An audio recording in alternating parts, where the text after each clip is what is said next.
नमस्कार दोस्तों, आप सभी का हमारे YouTube चैनल यूपीपीएससी मंथन में स्वागत है। आज हम लोग इस वीडियो में उत्तर प्रदेश लोक सेवा आयोग द्वारा आयोजित खंड शिक्षा अधिकारी के प्री एग्ज़ाम के 2003 के प्रश्न पत्र को सॉल्व करेंगे। बता दें कि प्री एग्ज़ाम में एक ही पेपर होता है, वह समान अध्ययन का होता है। यह 120 प्रश्नों की संख्या वाला प्रश्न पत्र होता है जो 300 अंकों का होता है तथा इसकी अवधि जो है 2 घंटे की होती है, यानी 2 घंटे में आपको 120 क्वेश्चन करना रहेगा। इसमें मुख्यतः सामान्य विज्ञान, भारत का इतिहास, भारतीय राष्ट्रीय आंदोलन, भारतीय राजतंत्र, अर्थव्यवस्था, संस्कृत, भारतीय कृषि, सामान्य बौद्धिक एवं तार्किक क्षमता, उत्तर प्रदेश शिक्षा संस्कृत आदि से रिलेटेड जो है क्वेश्चन आते हैं। तो हम लोग अभी जो है इस समान अध्ययन के पेपर को सॉल्व करेंगे। तो चलिए शुरू करते हैं। पहला क्वेश्चन है, गांधी जी ने दांडी मार्च प्रारंभ किया। तो गांधी जी ने दांडी मार्च जो है नमक कानून तोड़ने के लिए किया था, यानी यहाँ पर ऑप्शन भी सही है। इसका हम लोग व्याख्या देखते हैं। गांधी जी ने नमक कानून को तोड़कर सबने अवज्ञा प्रारंभ करने के उद्देश्य से 12 मार्च 1930 को अपने साबरमती आश्रम अहमदाबाद से 78 सहयोगियों के साथ पैदल चलकर 24 दिनों बाद लगभग 390 किलोमीटर की यात्रा कर 6 अप्रैल 1930 को दांडी, गुजरात के नवसारी जिले में स्थित पहुँचे और इसी दिन समुद्र तट पर नमक कानून को तोड़कर सबने अवज्ञा आंदोलन को प्रारंभ किया था। नेक्स्ट क्वेश्चन देखते हैं। दूसरा क्वेश्चन जो है, प्रसिद्ध गीत सारे जहां से अच्छा हिंदुस्तां हमारा की रचना किसने की है? तो सारे जहां से अच्छा हिंदुस्तां हमारा की रचना जो है सर मोहम्मद इकबाल ने की है, यानी ऑप्शन सी यहाँ पर सही है। नेक्स्ट क्वेश्चन है, गौतम बुद्ध ने अपना प्रथम प्रवचन दिया। तो गौतम बुद्ध ने अपना प्रथम प्रवचन सारनाथ में दिया था, यानी यहाँ पर ऑप्शन डी सही है। नेक्स्ट क्वेश्चन है, कालिदास की किस रचना में भगवान कार्तिकेय के जन्म का वर्णन है? तो कालिदास के कुमार संभव रचना में भगवान कार्तिकेय के जन्म का वर्णन है। नेक्स्ट क्वेश्चन है, सिंधु घाटी सभ्यता की विकसित अवस्था में निम्नलिखित में से किस स्थल से घरों में कुओं के अवशेष मिले हैं? तो मोहनजोदड़ो से जो है घरों में कुओं के अवशेष मिले हैं, यानी ऑप्शन डी यहाँ पर मोहनजोदड़ो सही है। नेक्स्ट क्वेश्चन है, निम्नलिखित में से कौन सा युग्म सुमेलित है? तो हमको यहाँ पर देखना है कि किसका युग्म सही सुमेलित किया गया है। तो पहला है पालीताना, गुजरात में प्राचीन श्वेतांबर जैन मंदिर है। दूसरा बी दिया है कि कोणार्क उड़ीसा में सुप्रसिद्ध गोमतेश्वर की मूर्ति है। तीसरा दिया है कि अंकलेश्वर गुजरात में सुप्रसिद्ध सूर्य मंदिर है। और डी दिया है कि सरवण बेलगोला कर्नाटक में प्राचीन बौद्ध गुफाएं हैं। तो यहाँ पर सिर्फ एक ही ऑप्शन सही है, वो ऑप्शन ए है, पालीताना गुजरात में प्राचीन श्वेतांबर जैन मंदिर स्थित है, इसलिए यहाँ पर ऑप्शन ए सही है। नेक्स्ट क्वेश्चन देखते हैं, किसने कहा था डोडो की भांति साम्राज्यवाद दिवंगत हो चुका है? तो क्लीमेंट एंटली ने यह कथन अपना कहा था कि डोडो की भांति साम्राज्यवाद दिवंगत हो चुका है, यानी ऑप्शन सी यहाँ पर सही है। नेक्स्ट क्वेश्चन है, किसको भारतीय स्वतंत्रता क्रांति की जननी कहा जाता है? तो ऑप्शन ए यहाँ पर बीका जी कामा सही है। बीका जी कामा को भारतीय स्वतंत्रता क्रांति की जननी कहा जाता है। नेक्स्ट क्वेश्चन है, 1940 के रामगढ़ कांग्रेस की अध्यक्षता किसने की थी? तो 1940 की रामगढ़ की अध्यक्षता मौलाना अबुल कलाम आज़ाद ने की थी, यानी ऑप्शन बी यहाँ पर मौलाना अबुल कलाम आज़ाद सही है। नेक्स्ट क्वेश्चन है, किसने कांग्रेस के विरुद्ध अनुनय विनय एवं विरोध की राजनीति करने का दोष लगाया था? तो बीजी तिलक ने कांग्रेस पर अनुनय विनय एवं विरोध का राजनीति करने का दोष लगाया था। यानी ऑप्शन ए यहाँ पर बीजी तिलक सही है। नेक्स्ट क्वेश्चन देखते हैं। एक वर्ष के अंतर्गत स्वराज की प्राप्ति किस आंदोलन का लक्ष्य था? तो असहयोग आंदोलन का जो लक्ष्य था कि एक वर्ष के अंतर्गत हम लोग स्वराज प्राप्त कर लेंगे। यानी ऑप्शन सी यहाँ पर असहयोग आंदोलन सही है। नेक्स्ट क्वेश्चन है, हम फिलहाल संविधान निर्मात्री सभा में जाने के निर्णय के अलावा अन्य किसी बात से बंधे नहीं है। उपर्युक्त कथन किसका है? यानी ये कथन किसने कहा है?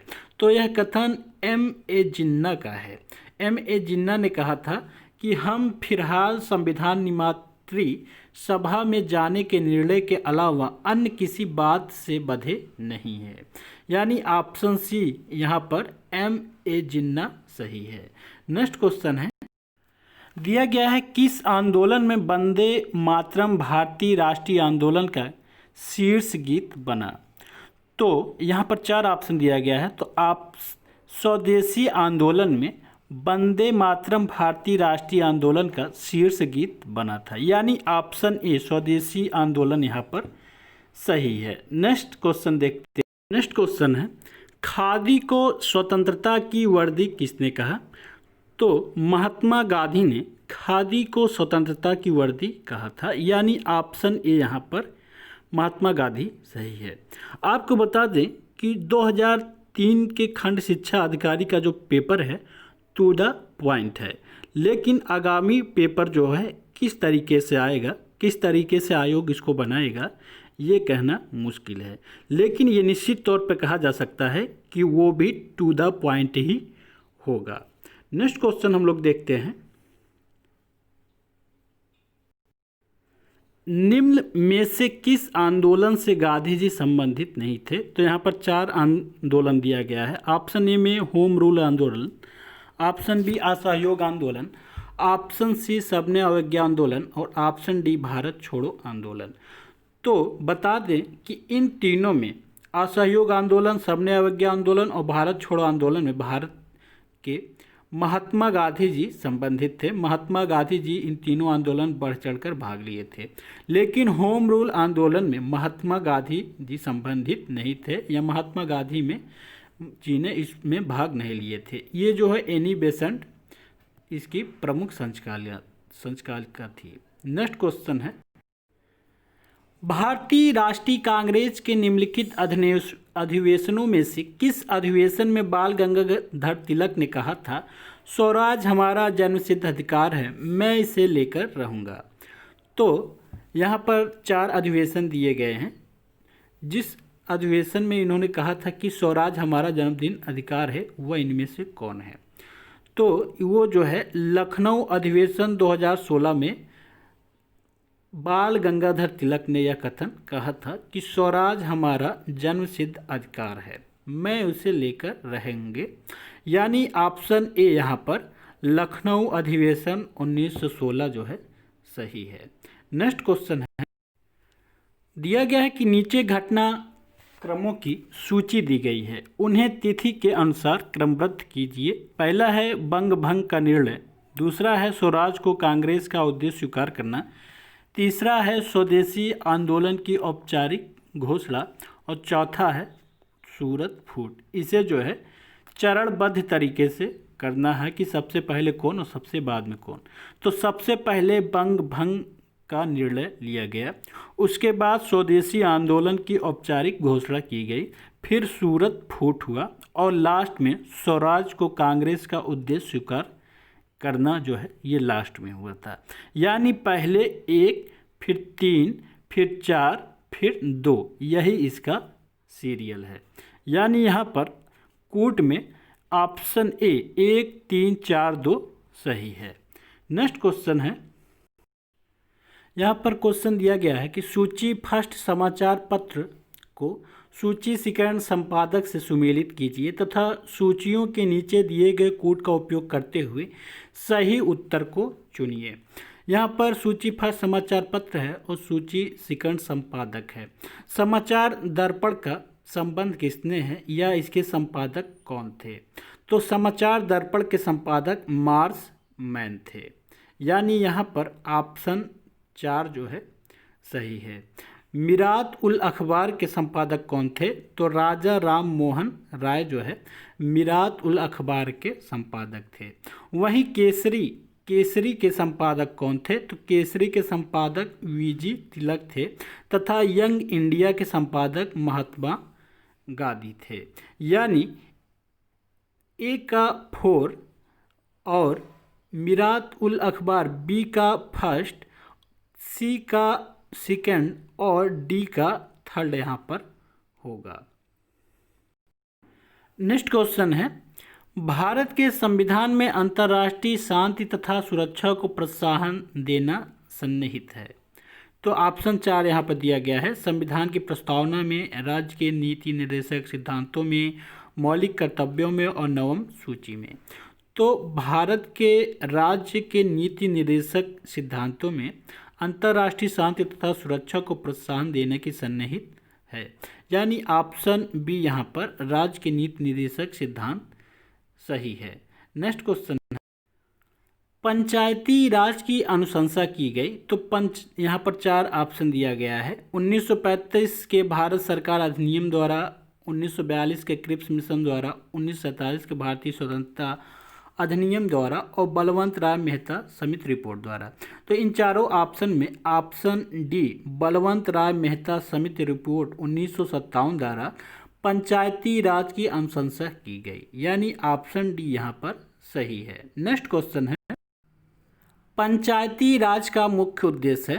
तो यहाँ पर 4 ऑप्शन इसमें भी है। तो पंचायती राज का मुख्य उद्देश्य, प्रथम ऑप्शन दिया गया है कृषि उत्पादन को बढ़ावा, बी है रोजगार सृजित करना, जनता को राजनीतिक रूप से जागरूक बनाना और डी जनता के विकास मूलक प्रशासन में भागीदारी के योग्य बनना है। तो यहाँ पर ऑप्शन डी जनता को विकास मूलक प्रशासन में भागीदारी के योग्य बनाना ही पंचायती राज का मुख्य उद्देश्य है। नेक्स्ट क्वेश्चन है, निम्नलिखित में से किसे संसद के दोनों सदनों में बोलने, अन्य कार्यवाहियों में सम्मिलित होने एवं किसी भी संसदीय समिति का सदस्य होने का अधिकार तो है, परंतु उनमें वोट देने का अधिकार नहीं है। यहाँ पर 4 ऑप्शन दिया गया है। ऑप्शन ए है भारत के महालेखा नीता एवं महालेखा परीक्षक को, बी है भारत के मुख्य चुनाव आयुक्त को, सी है भारत के वित्त आयोग के अध्यक्ष और डी है भारत के महाधिवक्ता को। तो यहाँ पर ऑप्शन डी भारत के महाधिवक्ता जो है सही है। भारत के महाधिवक्ता को संसद के दोनों सदनों में बोलने, अन्य कार्यवाहियों में सम्मिलित होने एवं किसी भी संसदीय समिति का सदस्य होने का अधिकार तो है, परंतु उनमें वोट देने का अधिकार नहीं होता है। नेक्स्ट क्वेश्चन है, अक्टूबर 1, 2004 से भारतीय रिजर्व बैंक के नकद कोष अनुपात को बढ़ाकर कर दिया है। तो यहाँ पर ऑप्शन 4 है। ऑप्शन ए है 4.5, 5, 5.5 और 6। तो ऑप्शन यहाँ पर बी 5% कर दिया गया है। यानी 1 अक्टूबर 2004 से भारतीय रिजर्व बैंक के नकद कोष के अनुपात को 5% बढ़ाकर कर दिया गया है। नेक्स्ट क्वेश्चन है, भारत में मुद्रास्फीति की माप होती है। ऑप्शन 4 दिया गया है। तो भारत में मुद्रास्फीति की माप जो है थोक कीमत सूचकांक पे होती है। यानी ऑप्शन डी यहाँ पर सही है। नेक्स्ट क्वेश्चन है, लखनऊ योजना का संबंध है। तो लखनऊ योजना का संबंध जो है ऑप्शन सी सड़क के विकास से है। यानी ऑप्शन सी यहाँ पर सही है। सड़क के विकास का से जो है लखनऊ योजना का संबंध है। नेक्स्ट क्वेश्चन है, भारत की 10वीं पंचवर्षीय योजना में औद्योगिक उत्पादन की औसत वार्षिक समृद्धि की लक्ष्य दर है। तो यहाँ पर 4 ऑप्शन है, 7%, 8%, 9% और 10%। यहाँ पर ऑप्शन डी 10% सही है। भारत की 10वीं पंचवर्षीय योजना में औद्योगिक उत्पादन की औसत वार्षिक समृद्धि जो है 10% है। नेक्स्ट क्वेश्चन है,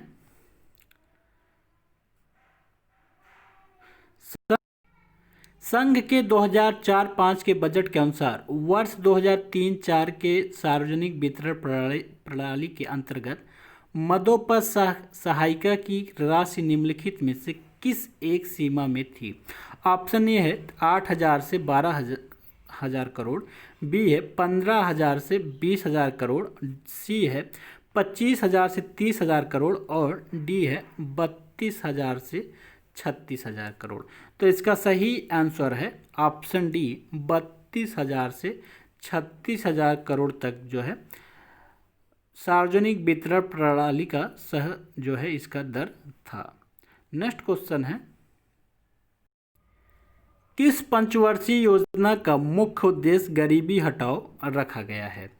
ऑप्शन यहाँ पर 4 दिया गया है। पंचवर्षीय योजना का, छठी पंचवर्षीय योजना का, चौथी पंचवर्षीय योजना का और 7वीं पंचवर्षीय योजना का। तो यहाँ पर ऑप्शन ए 5वीं पंचवर्षीय योजना का जो है उद्देश्य जो है गरीबी हटाओ रखा गया है। नेक्स्ट क्वेश्चन है, पारिस्थितिकी तंत्र में एक टिकाऊ जैव समूह कहलाता है इकोटोन, ससेंक्स, क्लाइमैक्स और सिरल। तो यहाँ पर ऑप्शन ए इकोटोन सही है। पारिस्थितिकी तंत्र में इकोटोन एक टिकाऊ जैव समूह कहलाता है, यानी ऑप्शन ए सही इकोटोन जो है यहाँ पर सही आंसर है। नेक्स्ट क्वेश्चन है, निम्नलिखित देशों में किसमें मुसलमानों की जनसंख्या सबसे अधिक है? बांग्लादेश, इंडोनेशिया, पाकिस्तान और ईरान। इन चारों देश में सबसे अधिक मुसलमानों की संख्या जो है इंडोनेशिया में है, यानी ऑप्शन बी यहाँ पर सही है। नेक्स्ट क्वेश्चन है, 2001 की जनगणना के अनुसार निम्नलिखित में से कौन भारत का सर्वाधिक घना बसा राज्य है? Option A Bihar, option B Kerala, option C Paschim Bengal और ऑप्शन डी उत्तर प्रदेश। तो यहाँ पर ऑप्शन सी पश्चिम बंगाल सही है। पश्चिम बंगाल सर्वाधिक घना बसा राज्य है। इसकी हम लोग व्याख्या देख लेते हैं। वर्ष 2001 की जनगणना में भारत का सर्वाधिक घना बसा राज्य पश्चिम बंगाल है। अतः 2001 की जनसंख्या में पश्चिम बंगाल में जनसंख्या घनत्व 904 था, परंतु बाद के जनगणना 2011 में पश्चिम बंगाल 1028 के जनघनत्व के साथ दूसरे स्थान पर है, जबकि बिहार 1106 के जनघनत्व के साथ देश में प्रथम स्थान पर है।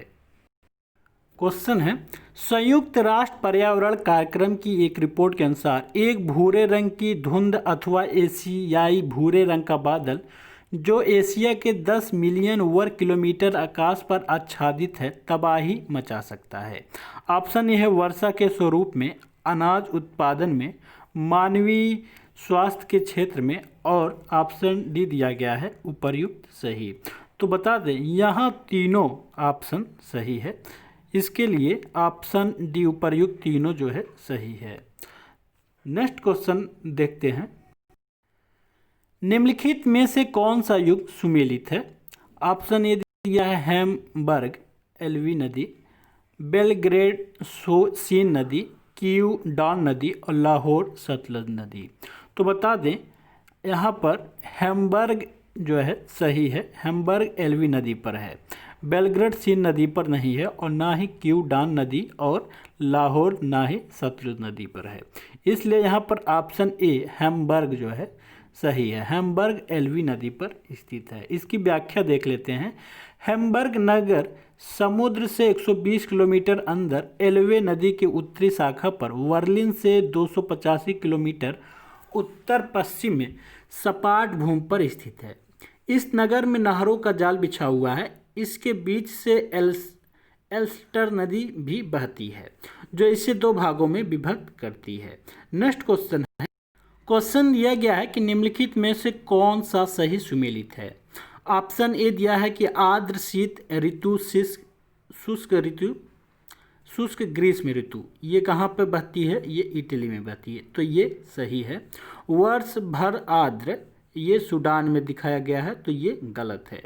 आर्द्र ग्रीष्म ऋतु या शुष्क शीत ऋतु ईरान में दिखाया गया है, ये भी गलत है। वर्ष भर शुष्क चिली में दिखाया गया है, तो ये भी गलत है। यानी यहाँ पर सिर्फ ऑप्शन ए आर्द्र शीत ऋतु, शुष्क ग्रीष्म ऋतु जो है इटली में होता है। नेक्स्ट क्वेश्चन है, संयुक्त राष्ट्र की रिपोर्ट के अनुसार निम्नलिखित में से कौन सा देश जन स्वास्थ्य पर सबसे कम खर्च करता है? ऑप्शन यहाँ पर 4 दिया गया है, चीन, नेपाल, भारत और बांग्लादेश। तो यहाँ पर सही आंसर है भारत जो है इन चारों देशों की अपेक्षा सबसे कम स्वास्थ्य पर खर्च करता है। नेक्स्ट क्वेश्चन है, निम्नलिखित में से कौन सुमेलित नहीं है? ऑप्शन ए दिया है रामागुंडम उर्वरक, तो ये सही है, रामागुंडम उर्वरक के लिए जाना जाता है। चितरंजन लोकोमोटो के लिए भी जाना जाता है, इसकी पहचान है। कोरबा एल्युमिनियम के लिए जाना जाता है, जबकि पिंपरी कीटनाशक के लिए नहीं जाना जाता है। यह पिंपरी एक औद्योगिक क्षेत्र है महाराष्ट्र में, यानी ऑप्शन डी यहाँ पर सही सुमेलित नहीं है। नेक्स्ट क्वेश्चन देखते हैं। क्वेश्चन दिया गया है कि सूची फर्स्ट को सूची सेकंड से सुमेलित कीजिए तथा सूचियों के नीचे दिए गए कोड का प्रयोग करते हुए सही उत्तर चुनिए। सूची फर्स्ट में नदी दिया गया है और सूची सेकंड में दिया गया है सहायक नदी, यानी कौन किसकी सहायक नदी है इसको हमको देखना है। पहला दिया गया है गंगा। गंगा की सहायक नदी कौन है? तो यहाँ पर 4 ऑप्शन दिया गया है, तो भीम, केन, मंजरा और सोन। तो गंगा की सहायक नदी जो है केन है, यानी ऑप्शन ए का आप यहाँ पर दूसरा सही है। गोदावरी की जो सहायक है वो भीमा है, यानी यहाँ पर ऑप्शन बी का ए में सही सुमेलित है। तथा कृष्णा की जो सहायक है, कृष्णा की सहायक मंजरा है और यमुना की सहायक सोन है, यानी यहाँ पर जो सुमेलित होगा वो 2, 1, 3, 4 से होगा। 2, 1, 3, 4 का मतलब गंगा की सहायक केन, गोदावरी की सहायक भीमा, कृष्णा की सहायक मंजरा और यमुना की सहायक सोन है। नेक्स्ट क्वेश्चन है, निम्नलिखित राज्यों को उनके राष्ट्रीय राजमार्ग की लंबाई के आधार पर आरोही क्रम में व्यवस्थित कीजिए। नीचे दिए गए कोट से सही उत्तर भी चुनिए। तो यहाँ पर 4 राज्य दिए गए हैं। पहला अरुणाचल प्रदेश, मिजोरम, नागालैंड और सिक्किम। यहाँ पर हमें बताना है कि राष्ट्रीय राजमार्ग की लंबाई के आधार पर आरोही क्रम में इनको व्यवस्थित करना है। तो सबसे पहले यहाँ पर आएगा मिजोरम में सबसे कम जो है मिजोरम में सबसे अधिक जो है राष्ट्रीय राजमार्ग है। उसके बाद अरुणाचल प्रदेश का नंबर आता है, फिर जो है नागालैंड का नंबर आता है और सबसे कम में यानी सबसे कम जो राष्ट्रीय राजमार्ग है वो सिक्किम में है। इस प्रकार जो है यहाँ पर पहले 2, 1, फिर 3, फिर 4 आएगा। यहाँ पर हम लोग कूट देख लेते हैं। कूट में ऑप्शन फर्स्ट सही है, 1, 2, 1, 3, 4। नेक्स्ट क्वेश्चन है, भारत का कोयले को संचालित करने वाला 12वां प्रमुख पत्तन विकसित हो रहा है। यहाँ पर 4 है, विशाखापत्तनम में, काकीनाडा में, पारादीप में और चेन्नई में। तो यहाँ पर ऑप्शन डी चेन्नई के समीप सही है। चेन्नई के समीप भारत के कोयले को संचालित करने वाला 12वां प्रमुख पत्तन विकसित हो रहा है। नेक्स्ट क्वेश्चन देखते हैं, मार्जर रोदन क्रेट क्राई समृष्टि उत्पन्न होता है। तो इसका इंग्लिश देख लेते हैं, cat cry syndromes is caused by.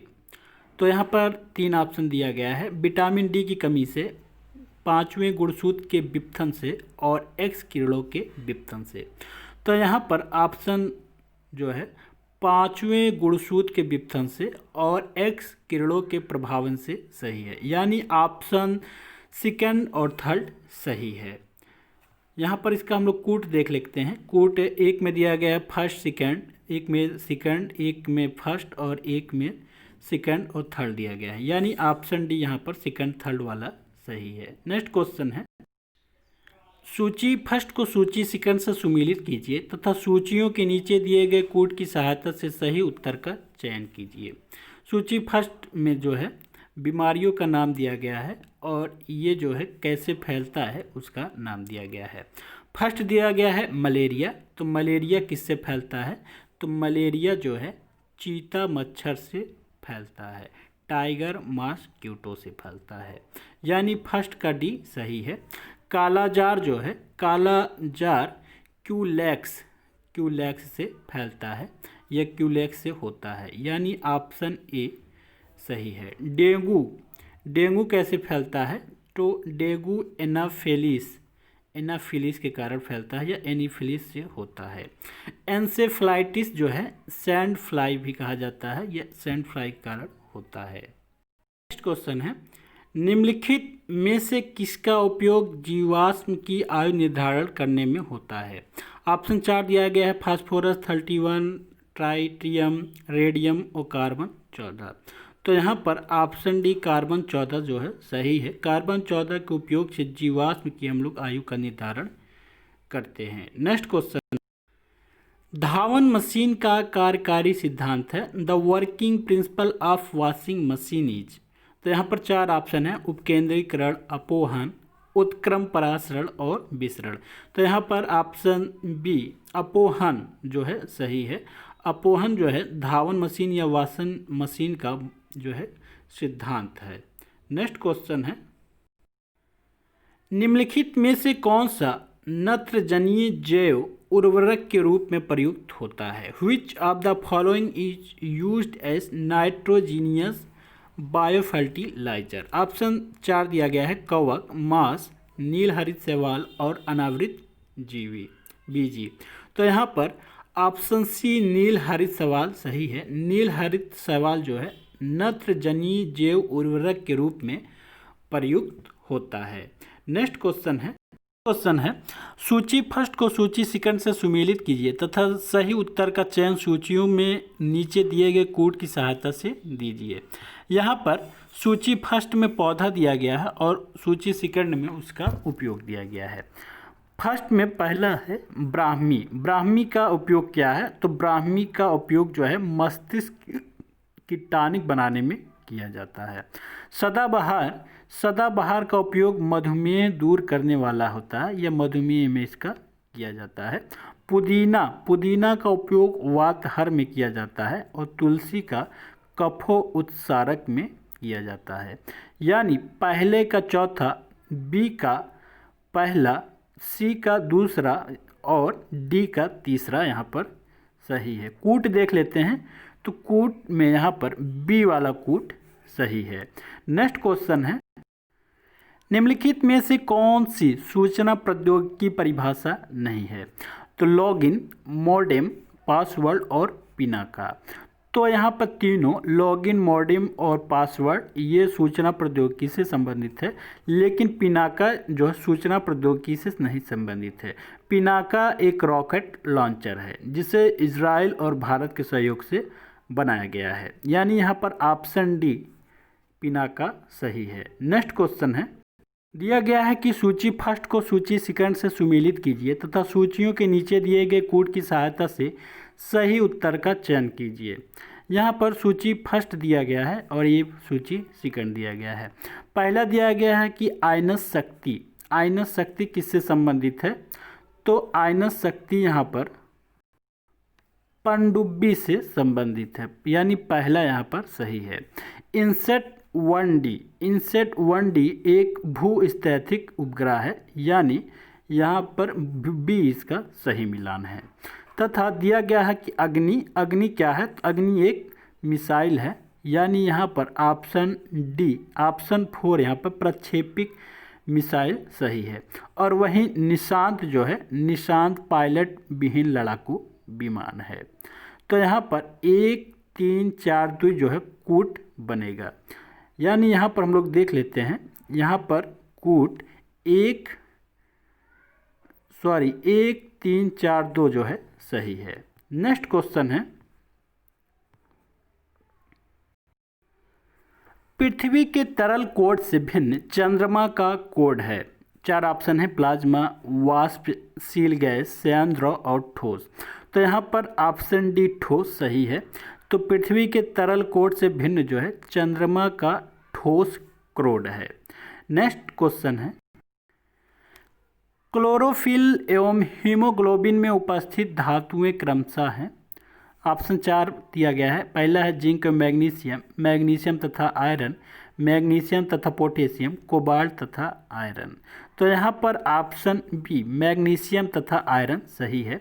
तो क्लोरोफिल में उपस्थित धातुएं जो है मैग्नीशियम तथा आयरन पाई जाती हैं। नेक्स्ट क्वेश्चन है, दिया गया है कि असुमेलित जोड़े को पहचान पर इंगित कीजिए। इटाई इटाई रोग कैडमियम या प्रदूषण से होता है। मिनी माता रोग पारा से होता है, ये भी सही है। नाक नी रोग जो है सीसा प्रदूषण से होता है, ये भी सही है। और लास्ट में दिया गया है ब्लू नीला बेबी रोग, ये नाइट्रेट प्रदूषण से होता है, तो ये भी सही है। लेकिन नाक नी रोग यहाँ पर गलत है, ये सीसा प्रदूषण से नहीं होता है। क्वेश्चन का व्याख्या देख लेते हैं। दिए गए समस्त विकल्पों में नाक नी रोग सुमेलित है, क्योंकि नाक नी रोग सीसा प्रदूषण से ना होकर कैल्शियम क्लोराइड की कमी से होता है। यह घुटनों के दर्द से संबंधित बीमारी है। मानव शरीर में जितने महत्वपूर्ण पैर होते हैं उतने ही उनके बीच में बने घुटने। नाक नी रोग कैल्शियम क्लोराइड की कमी से होता है, जिससे घुटने मोड़ने में समस्या उत्पन्न हो जाती है। नेक्स्ट क्वेश्चन है, 21 वर्ष से चल रहे गृह युद्ध को समाप्त करने के लिए जिस देश ने एक ऐतिहासिक समझौता विद्रोहियों से किया है वह है। ऑप्शन 4 है अंगोला, सूडान, तंजानिया और जाम्बिया। तो इसका सही आंसर है सूडान ने विद्रोहियों से समझौता किया है। नेक्स्ट क्वेश्चन है, निम्नलिखित में से कौन सा देश राष्ट्रमंडल में फिर से सम्मिलित हुआ है। तो यहाँ पर 4 ऑप्शन हैं, ईरान, नेपाल, पाकिस्तान और चीन। तो यहाँ पर पाकिस्तान फिर से सम्मिलित हुआ है, यानी ऑप्शन सी सही है। बता दें कि ये हम लोग 2003 खंड शिक्षा अधिकारी का पेपर सॉल्व करा रहे हैं, जिसे लोक सेवा आयोग उत्तर प्रदेश ने आयोजित कराया था। नेक्स्ट क्वेश्चन है, ऑस्ट्रेलियन ओपन 2005 पुरुष एकल के विजेता थे। ऑप्शन 4 दिया गया है, एंडी रोडिफ, लिटन हैविट, मेरात सफिन और रोजर फेडरर। तो यहाँ पर सही आंसर है मेरात सफिन जो है ऑस्ट्रेलियन ओपन 2005 पुरुष एकल के विजेता थे। नेक्स्ट क्वेश्चन है, निम्नलिखित में से कौन सा खेल एथेंस ओलंपिक 2004 में पहली बार सम्मिलित किया गया था। ऑप्शन ए है बेसबॉल, बी है पोलो, सी है क्रिकेट, डी है महिला कुश्ती। तो यहाँ पर ऑप्शन डी महिला कुश्ती सही है। महिला कुश्ती को पहली बार एथेंस ओलंपिक 2004 में सम्मिलित किया गया था। संयुक्त राष्ट्र ने वर्ष 2005 को वर्ष घोषित किया है। तो वर्ष 2005 को क्या घोषित किया गया है। तो 4 ऑप्शन है, जैव प्रौद्योगिकी का वर्ष, भूषाचार का, वैज्ञानिक सहयोग का और भौतिक का। तो यहाँ पर ऑप्शन सी भौतिक का वर्ष घोषित किया गया है, यानी ऑप्शन सी सही है। नेक्स्ट क्वेश्चन है, क्वैत निम्नलिखित देशों में से किस देश का सिक्का है। ऑप्शन ए है इजराइल, ब्रिटेन, थाईलैंड और म्यांमार। तो इसमें सबसे सही आंसर या मतलब सही आंसर है म्यांमार। म्यांमार का जो सिक्का है या मुद्रा है वो क्वैत है। नेक्स्ट क्वेश्चन है, प्रथम स्वदेशी तकनीक से संचालित T-19 एस युद्धक टैंक को नाम दिया गया है। तो एस युद्धक का नाम जो है यहाँ पर 4 ऑप्शन दिया गया है, उस ऑप्शन में हमको छांटना है। पहला है अर्जुन, भीम, तीसरा है भीष्म और चौथा है तरंग। तो यहाँ पर ऑप्शन सी भीष्म नाम दिया गया है, यानी ऑप्शन सी सही है। नेक्स्ट क्वेश्चन है, किसके द्वारा लिखित कविता संग्रह का शीर्षक है एक टुकड़ा धरती एक टुकड़ा आसमान। ऑप्शन ए सुमित्रा नंदन पंत द्वारा, ऑप्शन बी है जयशंकर प्रसाद द्वारा, ऑप्शन सी है अयोध्या सिंह उपाध्याय द्वारा और ऑप्शन डी है विश्वनाथ प्रताप सिंह द्वारा। तो यहाँ पर सही ऑप्शन है विश्वनाथ प्रताप सिंह द्वारा। यह जो है कहा गया था, यह कविता का शीर्षक था एक टुकड़ा धरती एक टुकड़ा आसमान। नेक्स्ट क्वेश्चन है, जीवाश्म नेशनल पार्क अवस्थित है। तो जीवाश्म नेशनल पार्क जो है मध्य प्रदेश में स्थित है, यानी ऑप्शन सी यहाँ पर मध्य प्रदेश सही है। इसका व्याख्या देखते हैं। जीवाश्म राष्ट्रीय उद्यान भारत के मध्य प्रदेश में डिंडोरी जिले में स्थित एक पौधे के जीवाश्म का राष्ट्रीय उद्यान है। इसकी स्थापना वर्ष 1989 को हुई। यह मध्य प्रदेश का सबसे छोटा राष्ट्रीय उद्यान है। यह डिंडोरी के शाहपुरा के पास स्थित है। नेक्स्ट क्वेश्चन है, भारत में सबसे बड़ा चीता आरक्षण स्थल कहाँ है? तो भारत में सबसे बड़ा चीता आरक्षण जो है नागार्जुन है। इसका व्याख्या देखते हैं। भारत में सबसे बड़ा चीता आरक्षण स्थल नागार्जुन है। नागार्जुन सागर श्री सयम बाघ रिजर्व भारत का एक बहुत बड़ा बाघ आरक्षित अर्थात रिजर्व है, जो कि देश के आंध्र प्रदेश में स्थित है। यह रिजर्व 5 जिलों में नालगोंडा, महबूबनगर, कुर्नूल, प्रकाराम और गुंटूर जिले में फैला हुआ है। नेक्स्ट क्वेश्चन है, अकबर के शासनकाल में ध्रुपद गायकों में सम्मिलित थे। यहाँ पर 4 ऑप्शन दिया गया है, तानसेन, हरिदास, सूरदास और बिलासदास। तो यहाँ पर जो है ऑप्शन जो है पहला, दूसरा, तीसरा सही है, यानी अकबर के शासनकाल में तानसेन, हरिदास और सूरदास गायकों के ध्रुपद गायकों में शामिल थे। यहाँ पर कोड देख लेते हैं। कोड में पहला दिया गया है पहला, दूसरा, दूसरा, तीसरा, पहला, दूसरा, तीसरा और सभी चारों, लेकिन यहाँ पर ऑप्शन सी सही है, पहला, दूसरा और तीसरा। तानसेन, हरिदास और सूरदास जो है अकबर के ध्रुपद गायकों में सम्मिलित थे। नेक्स्ट क्वेश्चन है, मोपला विद्रोह 1921 हुआ था। कहाँ पर हुआ था? तेलंगाना में, मालाबार में, मराठवाड़ा में कि विदर्भ में? तो इसका सही आंसर है मालाबार में। मालाबार में 1921 में मोपला विद्रोह हुआ। इसका हम लोग व्याख्या देखते हैं। मोपला विद्रोह केरल के मालाबार में हुआ था। इस विद्रोह के 2 प्रमुख कारण थे। पहला, जमींदारों का अत्याचार और दूसरा, अंग्रेजी सरकार की खिलाफत विरोधी नीतियाँ।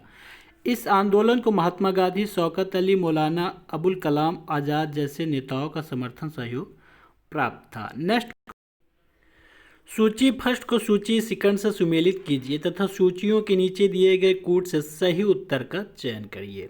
सूची फर्स्ट में लेखक दिया गया है और सूची सेकंड में पुस्तक को दिया गया है। ए में दिया है राजेंद्र प्रसाद, बी में दिया है दिलीप मुखर्जी, सी में दिया गया है एस.एन. बनर्जी और डी में दिया गया है महात्मा गांधी। इन सब के बारे में बताना है कि इन सब की किताबें कौन कौन थी। तो हम इसका सही आंसर देख लेते हैं। सही आंसर है राजेंद्र प्रसाद द्वारा इंडिया डिवाइडेड लिखी गई, दिलीप मुखर्जी द्वारा टेररिस्ट लिखी गई, एस.एन. मुखर्जी द्वारा नेशन इज मेकिंग लिखी गई तथा महात्मा गांधी द्वारा माई एक्सपेरिमेंट्स विद ट्रूथ लिखा गया। नेक्स्ट क्वेश्चन है, अकबर के शासन काल की निम्नलिखित घटनाओं को तिथि क्रमानुसार व्यवस्थित करिए। पहला है जजिया की समाप्ति, दूसरा है इबादत खाना का निर्णय, तीसरा है महजर का हस्ताक्षर और चौथा है दीन इलाही की स्थापना। तो इसका सही आंसर हम लोग देख लेते हैं। अकबर के शासनकाल की घटनाएं निम्नलिखित क्रमानुसार हैं। जजिया की समाप्ति 1564 में हुई थी। इबादत खाना का निर्माण 1575 में हुआ था। महजर पर हस्ताक्षर जो है 1579 में हुआ था तथा दीन इलाही की स्थापना 1582 में हुआ था। जजिया कर की समाप्ति, अकबर ने जजिया कर की समाप्ति 1564 में की थी। इबादत खाने का निर्माण अकबर ने 1575 में फतेहपुर सीकरी के इबादत खाने की स्थापना की। इबादत खाने की स्थापना का उद्देश्य दार्शनिक एवं धार्मिक विषयों पर वाद विवाद करना था। मजहर पर हस्ताक्षर किया था। अकबर ने समस्त धार्मिक मामलों को अपने हाथों में लेने के लिए 1779 में मजहरनामा की घोषणा की। यह मजहरनामा अबुल फजल के पिता शेख मुबारक ने तैयार किया था। दीन इलाही की स्थापना किया था। अकबर ने सभी धर्मों में सामंजस्य स्थापित करने के लिए 1582 में दीन इलाही की स्थापना की थी। नेक्स्ट क्वेश्चन है, संस्कृत में अष्टाध्यायी पुस्तक किसने लिखी है? तो संस्कृत में अष्टाध्यायी पुस्तक जो है यहाँ पर 4 ऑप्शन दिया गया है। पतंजलि ने लिखी है, पाणिनि ने लिखी है, भट्टोजी दीक्षित ने लिखी है कि कात्यायन ने लिखी है। तो संस्कृत में अष्टाध्यायी पुस्तक जो है पाणिनि ने लिखी है, यानी ऑप्शन सी यहाँ पर सही है। इसकी व्याख्या देख लेते हैं। संस्कृत में अष्टाध्यायी पुस्तक पाणिनि ने लिखी है। अष्टाध्यायी 8 अध्यायों वाली महर्षि पाणिनि द्वारा रचित संस्कृत व्याकरण का एक अत्यंत प्राचीन ग्रंथ है जो 700 ईसा पूर्व है। इसमें 8 अध्याय हैं, प्रत्येक अध्याय में 4 हैं, प्रत्येक पद में 38 से 220 तक सूक्त हैं। इस प्रकार अष्टाध्यायी में 8 अध्याय, 32 पद और सब मिलाकर 3155 सूत्र हैं। ये था हमारा उत्तर प्रदेश लोक सेवा आयोग द्वारा आयोजित खंड शिक्षा अधिकारी 2003 का पेपर, 2003 के समान अध्ययन का पेपर। जो लोग हमारे चैनल पर नए हैं वो लोग हमारे चैनल को अवश्य सब्सक्राइब कर लें, तथा अगर ये वीडियो आप लोगों को पसंद आया है तो इस वीडियो को अधिक से अधिक लाइक, शेयर और कमेंट करें। धन्यवाद।